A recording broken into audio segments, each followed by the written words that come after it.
Well, hi, Mrs. Cook. Well, hello, Miss Slater.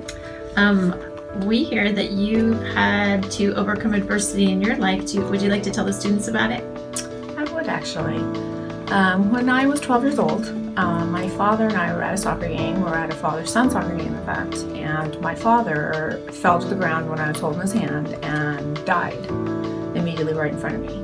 At that time, I didn't live in the United States. I lived in a different country, and my mother decided that it would be best if we would have better opportunities in the United States. So she took me and my youngest brother and separated us from my older sister and my other brother and sent us to America to live with my aunt for a little while. And then she followed. That was really, really hard because I came from a very, very small country in Europe, and I didn't know anybody when I came to the United States.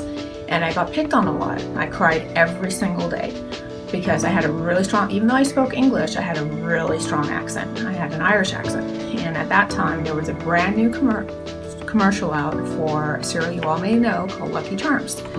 And kids used to follow me around and throw Lucky Charms at me. And, you know, they used to sing that silly little jingle for Lucky Charms. And it was just really, really hard. And I cried and cried and cried. I feel like I cried every day for a year. And I just wanted to go home. I wanted to go home to Ireland. And my dad had died and separated from my brother and my sister. And things were rough, and we lived with my aunt, who was at the time an alcoholic. And so, still is to this day. So things were really, really rough. I didn't have my own house. I didn't have anything. I was living with other family members.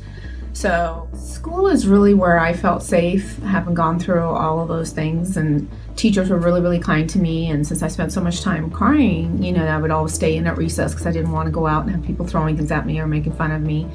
And so teachers really, really took an interest in me and my story and helped me get really interested in school.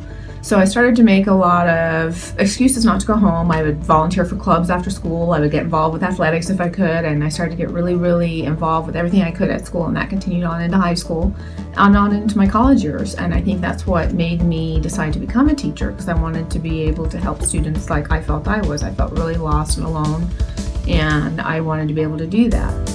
And then that probably also informed my decision to become an administrator and a dean of discipline, and because I really want to create a safe place for kids to be able to come to school, even though that comes sometimes through a difficult avenue where you have to suspend students and you have to do some ugly things to make things safe.